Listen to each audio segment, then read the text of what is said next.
Yep. Yeah. It was a new baby and new mom, and yeah, it happens. Unfortunately. You know, there's so much I don't know because I wasn't raised in this environment. And the one time Mickey was helping Zach, and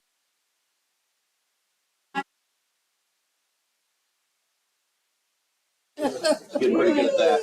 the mom had a briar down by the water, and Mickey pulled it out, and the mom she stood back and watched him, and I thought, could have gone differently. Yeah. Yeah. Just keep the cat between you and the cat. As long as they can see the cat, Yeah. you're better off. She was having a fit because she couldn't get the baby out. Hi. You should go professional. Think so? Shirley. If you leave that sitting, then we raise foot to foot. No, yeah, we could do that. Maybe even pay to see it. Might be right.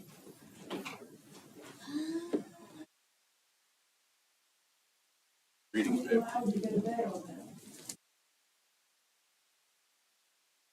Work yet. I was gonna go back to work on Thursday, but with the rain and stuff, I didn't trust myself, like, I didn't want to fall. Hello, friends. You're still awake? So, Still alive. yesterday, Reset. quite a bit around the house. Four. This month, and then You that said it it worked, gets it too worked high. out. Yeah, and your body, Yeah. my back is. I made that mistake before. Compensating. You start counting down hours. It's the adjustment, it's the weakness, you know what I'm saying? too depressing. Yeah, that's true. Yeah. Especially the seconds. 3 trillion. Yeah. They ordered a kid's scooter. I understand. That makes sense. So there's gonna be a kid one today. One time I did the calculation of the average lifetime in seconds. I It know, was now. you know, kinda, But it's This one's weird well to think of it in that Yeah. respect. you know, so, Is it? you know. Morning. I didn't know that. I did call and talk to 4 her, weeks. and she said that they were pretty much kind of do what we're doing right now. Who's gonna do it? So we're like 28 days. Well, yeah, we do that. But if Yeah, there's that's like pretty pretty- any questions or anything like that, for the day.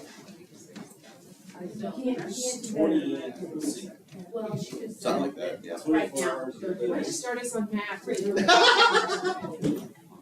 Come to church, get away from math. Here we are doing math. Yeah, you know what I mean? How are you, sweetheart? I'm good. How are you? Is if I. Making it? Yeah, Made it here? not sore leg. No? Oh, yeah.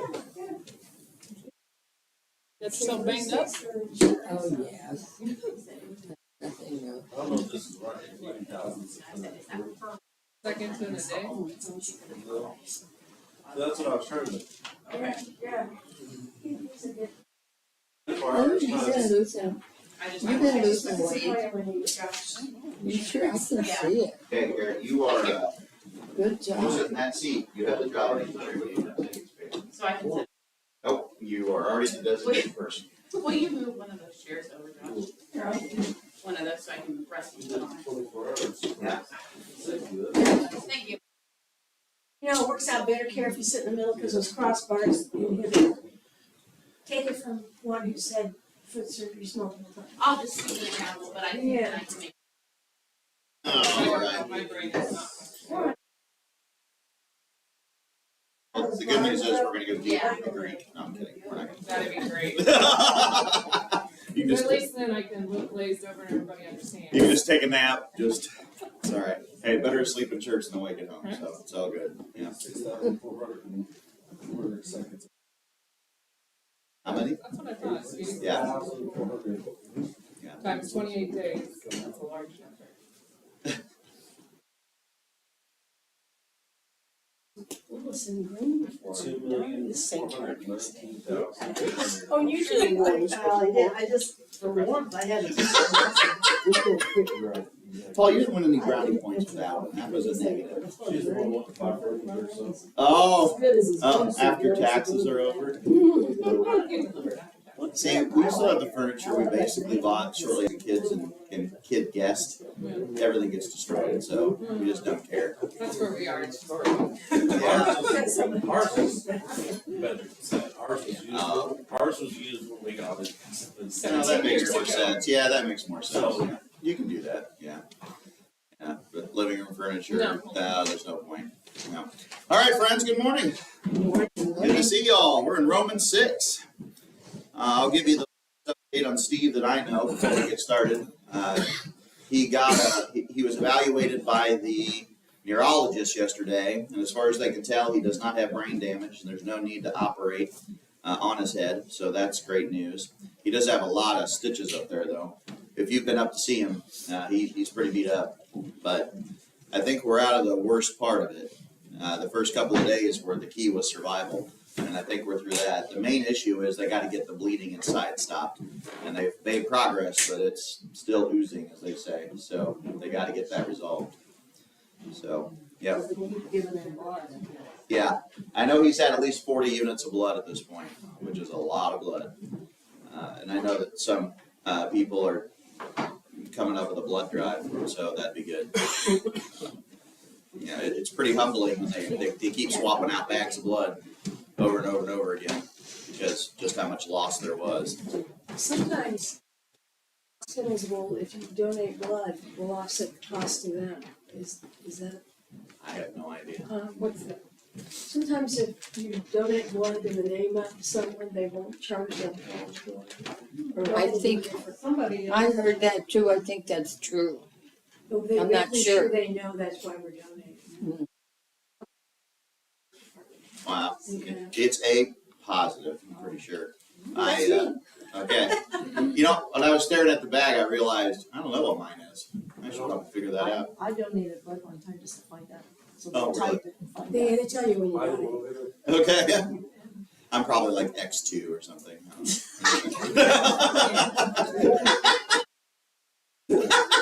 Yeah, pretty much. Better look that one up. Yeah.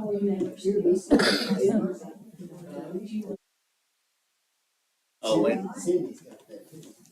So Wayne's got the most valuable blood, the most universal kind of blood. He's O negative.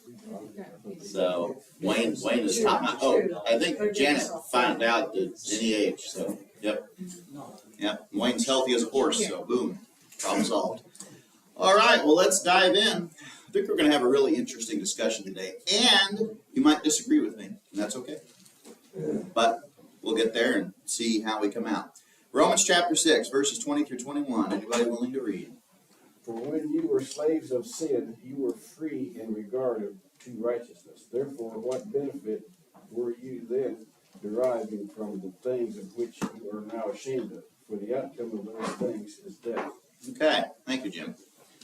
So Paul here is making the argument that there's no benefit to going backwards.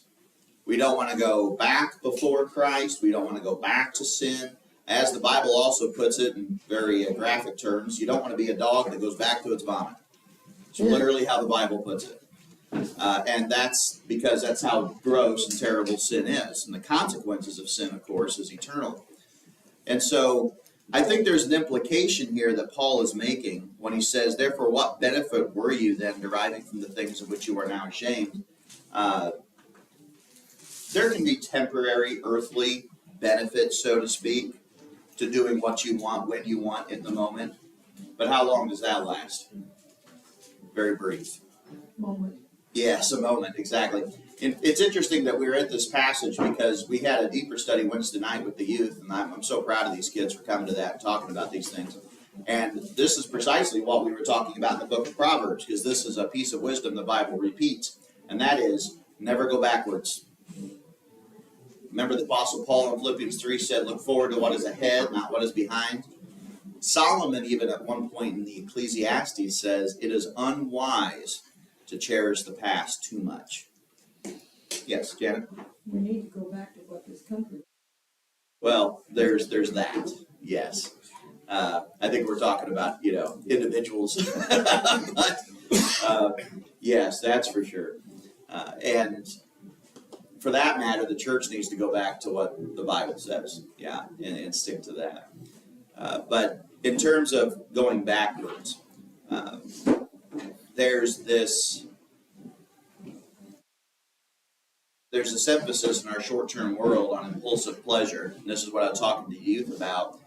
But one of the things I was really trying to emphasize with them, and I feel like I got through, is one thing you guys will realize with age is that 20 minutes of pleasure can turn into a lifetime of regret. And I repeated that again. I said 20 minutes of pleasure can result in a lifetime of regret. You know, if you're 12 to 16 years old, the worst thing that can happen to you is you get grounded for a month. Believe me, as an adult, I wish the worst thing that would happen to me is they'd strap me to a pole and beat me for a month. Because the consequences of certain decisions can last forever. And so we were talking about that and having a good discussion. Because a lot of them are in the throes of beginning dating and all that stuff, which I think before 16 is completely stupid and pointless. But, you know, what are you going to do? And they just need to realize that they're playing with fire. I also said between the ages of 13 and 25, you have far more responsibility than you can handle. Because you can make decisions between 13 and 25 that affect the rest of your life. You're not ready to make those decisions. You're just not. Your brain is still growing up until you're about 25. And that's why it's dangerous to make life-changing decisions before that. That's why I always tell the kids that they're in school yet. How can we make those decisions? How can we expect that? Yeah. Yeah. And we expect it. Yeah. Yeah. If we don't get it, then we're disappointed. Well, and one example I brought up was, you know, we bring up the examples of sex and relationships and how dangerous that can be, but how dangerous are student loans? Yeah. You take out $50,000 at 18 years old to get to go to a degree in dance theory, and they'll let you do it. That's the crazy part. They'll let you do it. Even $50,000 for a legitimate degree, a business degree, can still be way too much. And so, you know, I just want to put these ideas in their head and encourage them to stay away from debt and stay away from student loans and all that kind of thing. I think It's so great that you teach these kids this stuff, I try hard. because I know 99% of them don't get it at home. Well, and what's so interesting too is I'll have kids come up to me afterwards and be like, I've never heard of that before. What is so like what we take for granted, they've never heard of it before. The idea of saving sex for marriage has left our culture entirely, 110%. And that happened in just, what, 30, 40 years? Because I remember as a kid, there was still a taboo to it. Oh, yeah. And now it's just expected. Thing. So when I teach these things, it's not me, it's the Word of God that opens eyes. And the thing I think I'm really trying to get back around here too is that the primary benefit of being a Christian is salvation itself. The church, I think, sometimes makes and I'm talking about the Church Universal, makes the mistake of teaching that being a Christian is going to have a guaranteed other benefits. Well, being a Christian, most of the time, will make your life better. Won't make it easier, but it'll make it better. But sometimes, when we're dealing with persecution, you know, you live certain places, certain time periods, certain things, being a Christian could actually make your life substantially worse. For the time that you're on earth, anyway. Right. And so, I think it's important we keep our eyes on the real prize, is my point. You know, eternity in heaven with God and Christ and our family and our friends and all that's going to happen then. That's the real benefit. That's the primary thing we're aiming for. And the New Testament, the more I read it, Paul and the other apostles and the other authors keep their eyes fixed on that prize. And they talk about the other secondary benefits here on earth. For example, you know, better marriages and families and communities and churches and so forth. But sometimes those things don't work out because people still have free will. You can be in a Christian marriage and there can still be unfaithfulness. You can be in a Christian home and still have difficulty. You can take your kids to church every week and still fight with them all the time. And I think that's actually a hopeful message in a way, because if people come to church and they get this idea that everybody else has it perfect and they don't, they think there's something wrong with them.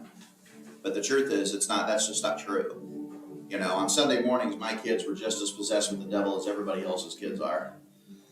You know, and I'm saying that with tongue in cheek, but still, it's just, that's the truth. And I think there's hope in that because we're not here for here. We're here for them. That's what we're aiming for. The rest is great. Hope it happens. You know, I encourage it, of course, because oftentimes those benefits are there, but we can't see them as guaranteed. And that really brings me to the heart of today's discussion. And I'm hoping you guys want to back and forth with me about this. And this is something I think is really important, but if you disagree, then let me know. I think there's a difference between principles and promises in the Bible. And let me just shoot you an example. It's right there on your sheet, number 3 under letter C. Proverbs 22:6 says, train up a child in the way he should go, and when he is old, he will not depart from it. Is that a promise or is that a principle? Could they be a promise? How could that be a promise? Some people interpret that as if I raise my child in church and I teach them right, they will for sure do what's right. I And disagree Wade's with like, that. no. No, and I agree with Wade. What else? What do y'all think? It's a principle. My brother-in-law and sister-in-law, church every Sunday. It's a denominational deal. Not one of them goes to church now, Wow. ever. Wow. That's sad. I wonder what teaching they got though with that church, Right. Yeah, that matters. or what friends they have. Right. Yeah, that matters a great deal. Yeah. What else do y'all think? Principle versus promise. There's some other ones we're gonna look at too. I just thought we'd start with this one. I'm pretty sure everybody in this room is. I think a lot of us, I guess, you know, for our children, we kind of think a little bit differently about them, right? We think maybe we teach them this and that and everything else, that's what they'll do as you know, they tend to get older. Then when we look at other people, you know, we have a tendency to, it's about, in the end, I think it's about us, ourselves, doing what we should do.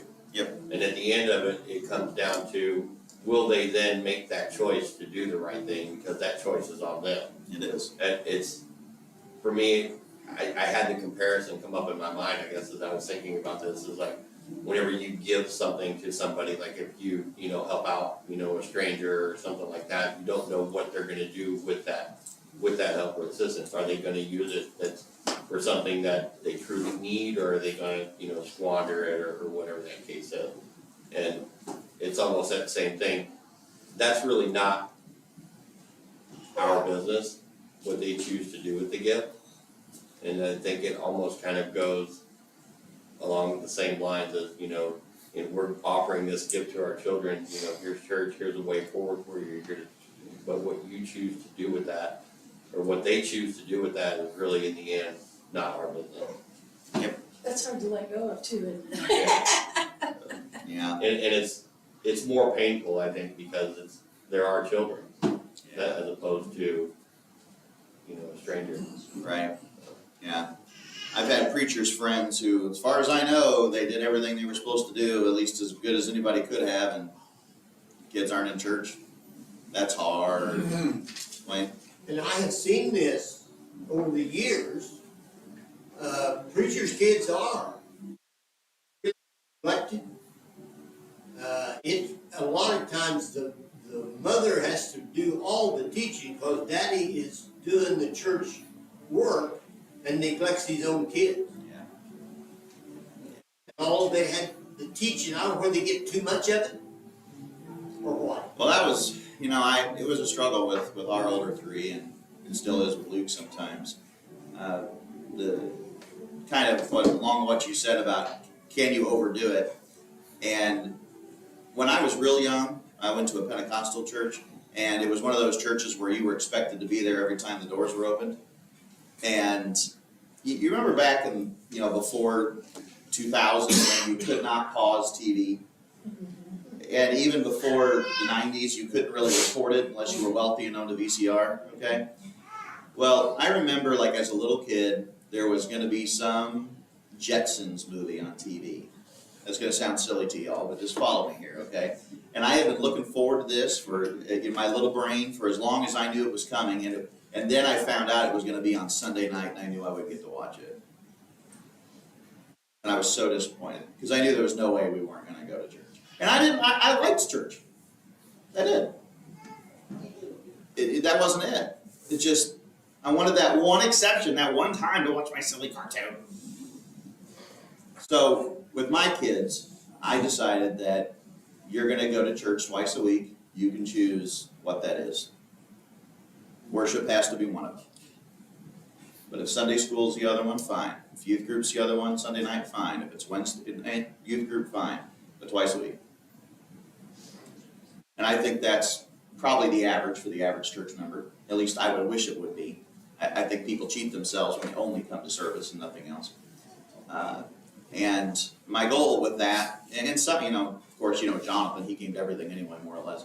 But I was trying to find balance and also help them understand. And I wanted church, and I always made this point to them. I want church to be a place you want to go. I want church to be a place you find comfort in, and the people you find comfort in, you see and you feel love in. Because I don't want church to become a duty in your mind, even though we do have a responsibility to come to church. If you start viewing your marriage as a duty instead of something you want to be in, it's not going to survive. If you treat church as a duty and not something you want to be a part of, you won't do it when you grow up. And so I always made an emphasis, there was a baptism at church, we go out to eat or go get ice cream, or, I really tried hard to make it a positive experience. And you all made that much easier because you understood that. And I don't think every church has people who understand that you got to have balance in your preacher's life if he's going to raise kids and have a family. And to this day, my kids had a positive experience here, and I'm very grateful for that. And Luke does too. And yeah, I feel all that, Wayne. I feel all that.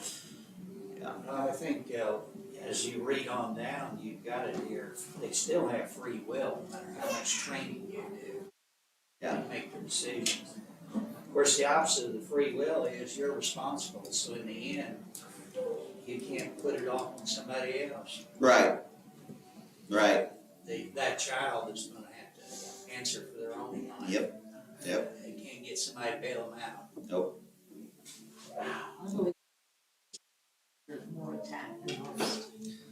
They're under the microscope more. They're just more visible, and that pressure, they can feel that. And I had a lot of conversations with our kids about that growing up. But thankfully, I don't really feel like that was put on by anybody here. It's just the idea of being a preacher's kid. You just feel that pressure anyway. You've got to behave when the other kids don't, and things like that. And that's tough. Yeah, especially if you're like 10 years old and you don't really get the gravity of it. Yeah. I have conversations with new preachers all the time, either men I've trained or just men I get to know. And one of the things I really emphasize with them is that this is one of the few callings you can have in life where your personal life directly affects your work. If you're an engineer at a firm and you go through a divorce, well, you still, whatever, makes no difference. Your family falls apart and you're preaching in a church, you're probably out of a job. Even if the church doesn't, have any malice towards you, it's just probably not appropriate for you to stay in that position. And so that's a really difficult thing to rely on, which is why I always tell my preacher boys and I tell young men, you need to have a skill just in case. You do not need to only flip burgers if everything just falls apart. And sometimes it's not the preacher or his family. Sometimes it's a preacher killing church. Those exist. They exist in our county. I'm sorry to say it, but they do. If a church goes through a preacher every 2 or 3 years, 20 years in a row, it's not the preachers. And how they can't see that is beyond me. But, yeah. No, good discussion so far. Anybody else, any thoughts, questions, comments? I'll admit, I am so glad to be on the other side of my older three.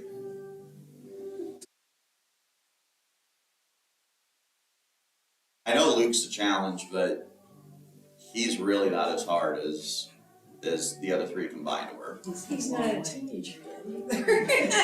Oh, he's acted like one since he was 2. Yeah, well, He'll be his own set of challenge, of course, but I know he loves the Lord. I know he loves Preacher Boys. I know he loves what he does. He struggles with emotional control, which I did too, so I get it. I think everybody does. Yeah. Just, And and here we are demonstrating the principle. Who are we talking about? My kids. That's what preachers' kids put up with. But it's like you and I talked about before, same with me and Levi. Levi has some of my traits, so I understand it better. Mm-hmm. Same, and you've said that about Luke, so you understand him better, so it's a little easier to. Yeah. Everybody always thought that Jonathan was my mini-me. I'm like, I was never that good. I'm still not that good. Yeah. And then we got to bring up preachers' wives. How tough is that, huh? There could be some days, weeks like this where you see me like for 1 hour, maybe. Yeah, just because of everything that's happened. So. What's that? Yeah. Yeah, between Karasenko and Steve's situation, it's been something. But God is good. We came through it. It's gonna be okay. All right, so there's a couple other scriptures I want to look at here that illustrate this point. Proverbs 3, 9 through 10. Somebody want to read that?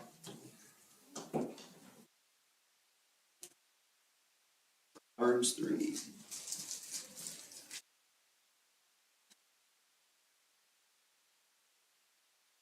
from your wealth and from the first of all. So your barns will be filled with plenty and your Okay, thank you, Janet. If you ever listen to the Dave Ramsey show, he quotes this verse all the time. And that's fine. I'm not picking on him. He's done a lot of good for a lot of people. But this is a principle, not a promise. The churches that are prosperity churches have preached that if you have enough faith and you follow this verse, for example, like you tithe, that you're guaranteed to get more back than what you gave in. Well, you will, but those rewards may not be financial. I mean, I think everybody in this room understands that. But when we finally understand this idea of principle versus promise, we ourselves will have more reasonable expectations, and when we present Christ to somebody else, we're going to be more honest with them. That I'm promising you your life may not be easier. In fact, it might even get harder, but it will be better. I cannot promise you that you're going to do better financially, but you will be wiser with your money. You see the difference there? And so as much as we like to read Proverbs 3, 9, and 10 and think, oh, okay, so I tithe and I get wealthy. No, that's not what that means.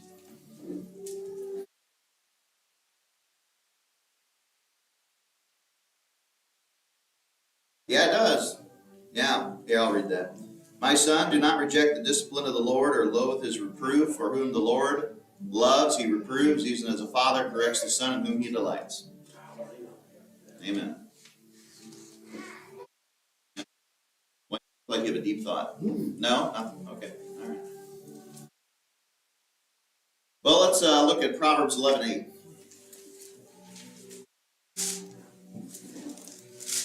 righteous is delivered from trouble, but the wicked takes his place. Okay. So, we would all like to believe that if we did right, we would always be rewarded for doing right. But how does the old cliche go? No good thing goes unpunished. When Kara broke her ankle at the Y, I'm like, that's what you get for working out.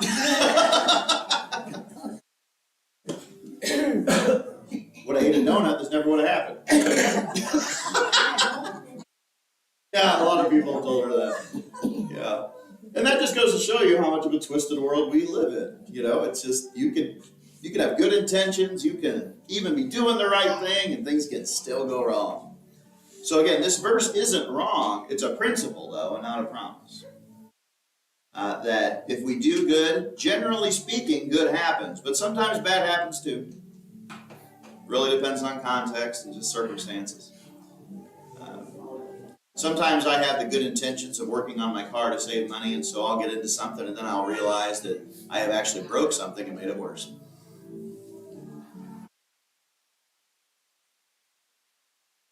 Well, any thoughts on this verse?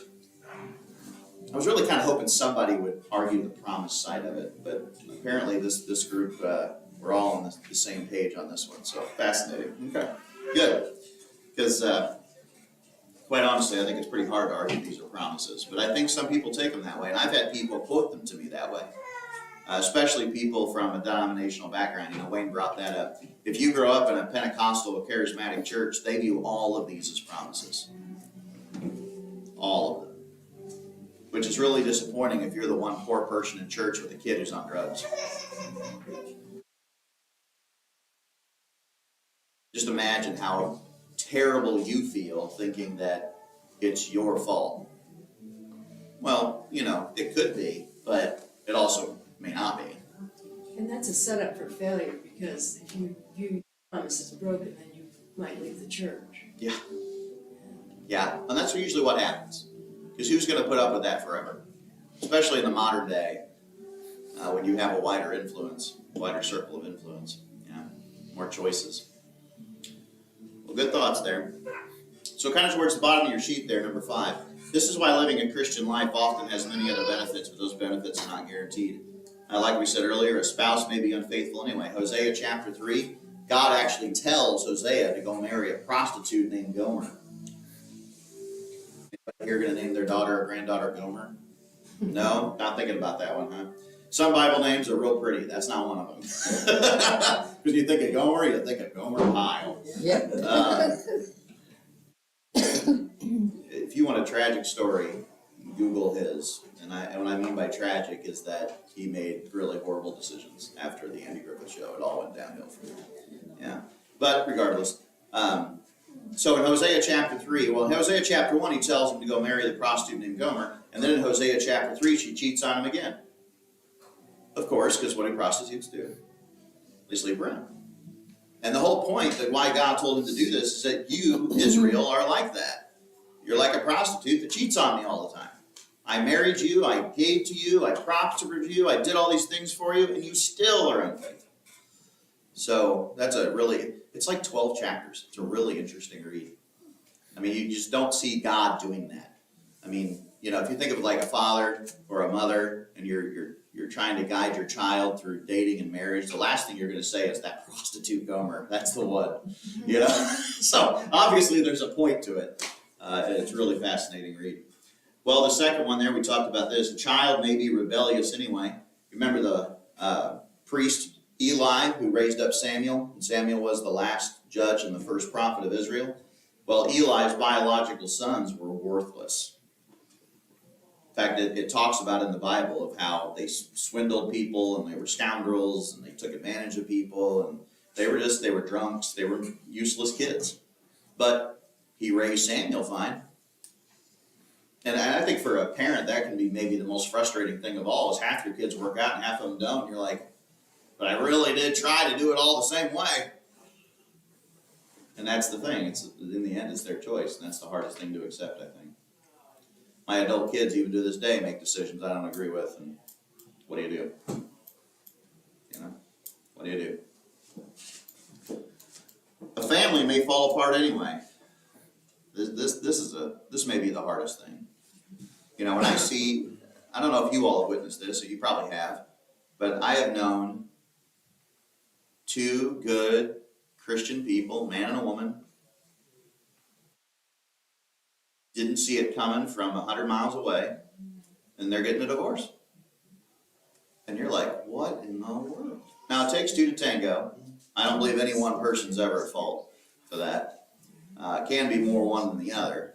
But especially in today's world of no-fault divorce and just this idea that, it's not that big of a deal. I think that especially young people often fall into this trap of thinking, well, it's not worth fighting for, or I don't want to put up with it anymore, or the one that really blows my mind is you already have kids with somebody and are not willing to fight to make it work. What in the world? Satan's really got a hold of them.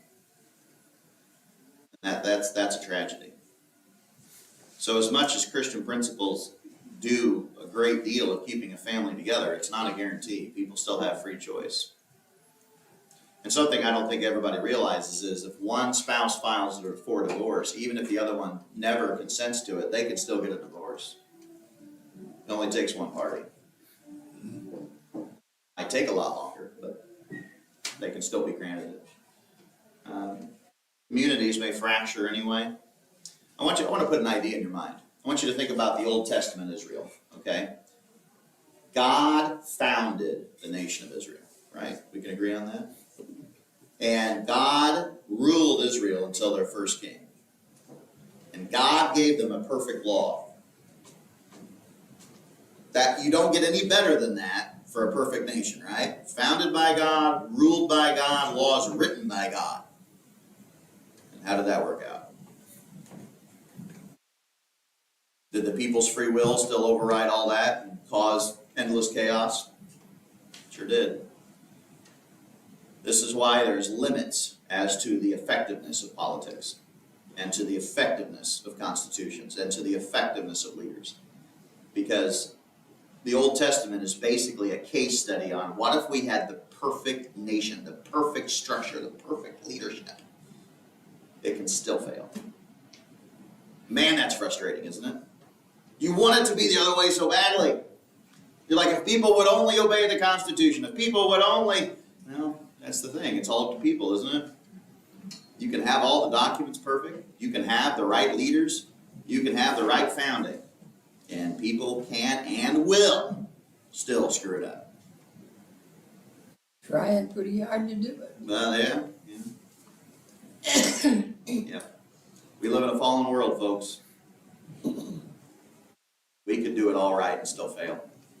In fact, I've often kidded with the youth group. I'm like, if school was realistic, this is what would happen. 1 out of every 100